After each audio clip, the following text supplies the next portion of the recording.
Hi, I'm Gandalf Clark. I'm Ellen Clark.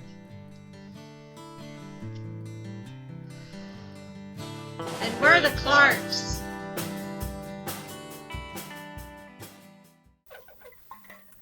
Hey everybody. Today we have a how-to video and a hey did you know situation.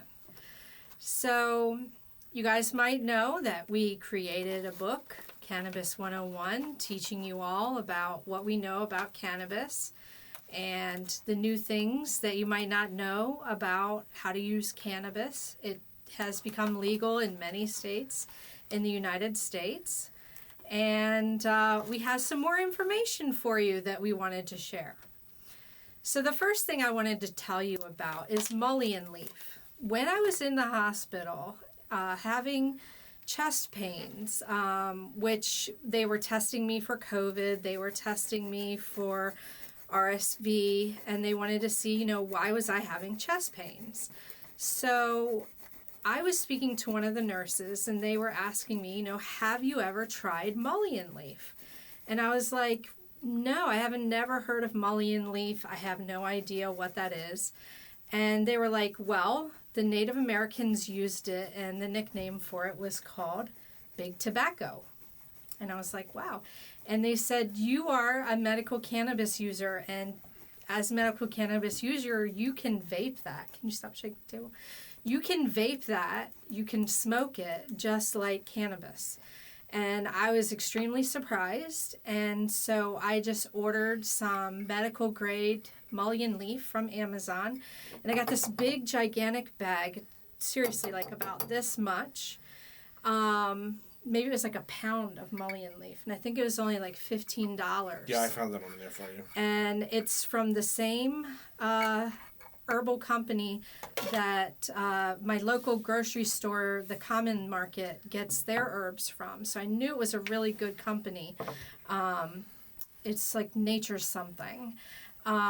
They buy these herbs in bulk and they sell them at my co-op grocery store. So we know very good quality.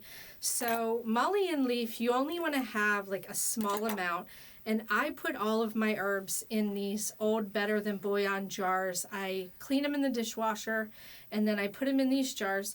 And then I also use these little tiny freshness packets. My brother-in-law got me turned on to these. They keep your stuff, all of your herbs, super fresh.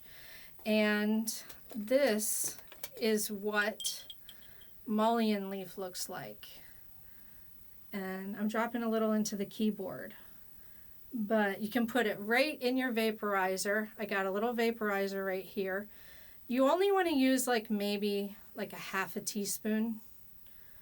I got these little spoons also on Amazon. My husband got these. He found them. Way back in the day when we started using a desktop vaporizer, I was using my My Little Pony spoons. You know how we used to have the little tiny My Little Pony spoons, and they had the little plates. They were perfect for these desktop vaporizers. And I was giving some of them to my friends, and I was like, oh, they're so cute. And then I realized, they're worth a lot of money because they don't make them anymore. But we found these spoons, and these spoons are perfect. You can use them for baking. You can use them for whatever. They're really good to have at parties when you want to serve soups and sauces and stuff. So in with this, I put a little bit of mullein leaf. That also helps with if you have coronavirus, if you had long COVID, helps with your breathing capacity. You can mix it in with your other herbs. But it helps me tremendously with sarcoidosis. Now, I just want to put this out there. We are not doctors, okay? We're not giving you information. We're not liable. We're just going to say the disclosure that is in our Cannabis 101 booklet. We're not responsible for whatever you do with your herbs. We're just telling you what we've done and what we've been successful with. And what works for us. What works for us. So, first herb is mullein leaf. M-U-L-L-I-E-N. Mullein. Okay. The second herb that I want to share with you is called red clover. And you can use red clover, what I use it for many things. But I use it for menopause symptoms like hot flashes, not being able to sleep, hormonal mood balances, and it looks like these little tiny seeds. This, you don't want to use much. I used like just a few sprinkles and I put that in there. It's not bad if Gandalf has some. It's totally fine. It's not going to hurt him. And all of these herbs go into what I eventually make into my cannabis butter. So that is what I have in there so far. Then I want to share with you more. So as you guys know, I have Crohn's disease. I have IBS. Gandalf had colitis in the past. He has IBS as well. CBG flower. G as in goat. G as in giraffe. G as in gut. Gut CBG. Now, CBG looks really, really similar to cannabis, but it is not cannabis. It is hemp. And it is specially made to be, to treat the gut. And it also does have CBD in it. So you can also add that. You can buy this at your smoke shops. You can go online and buy it in the flower form. You can also put that in your vaporizer. Okay? So, we like to grind it up and have it ready and keep it fresh. So that's another thing that you can use. And then last but not least, I have here what is called Delta 8. Now this also looks like cannabis. It is not. It's made from hemp. It looks just like cannabis flower. Now what it says here that I copied from the package, it is Delta 8 flower. It was 3.5 grams, and it is 19% Delta 8 THC.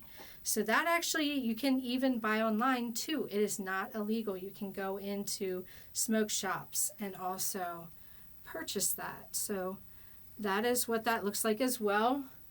So I have just made a cocktail of things with my hybrid flower, and I like to stir it up a little bit. For my desktop vaporizer. And we keep this old hat box to keep all our jars on. It's not practical. Hat box lid. It is not practical. But everybody has like their own systems of what they use and everything like that. When you clean these things, because you want to clean them and you want to replace them, you want to clean your vaporizers with salt and alcohol. So you can take alcohol and wipe all of these areas. You can take this piece out and you can clean it with alcohol. You can take little Q-tips, clean all of this with alcohol. You can change this little piece here. You can buy the little filters online and, replace them. And you can use little Q-tips to clean things. So yeah, those are some really cool things that you can put in your vaporizer besides just cannabis, and they can help you.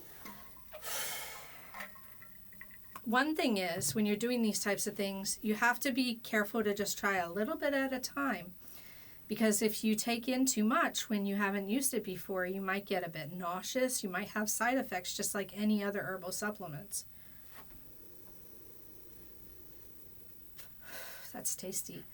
So basically what I do is I ask my primary care doctor, I say, what do you think about me adding red clover to my medications? What do you think about me adding mullein leaf to my medications?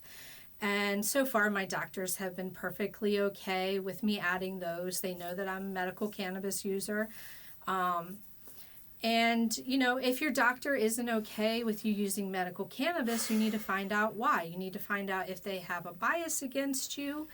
You're against it, not against you. Against the cannabis altogether. Yeah, because a lot of doctors just don't know anything about cannabis, and they were raised the same way we all were, to believe that marijuana was the devil's lettuce, and it was just not any good, and was illegal for a good reason, it was never illegal for good reason.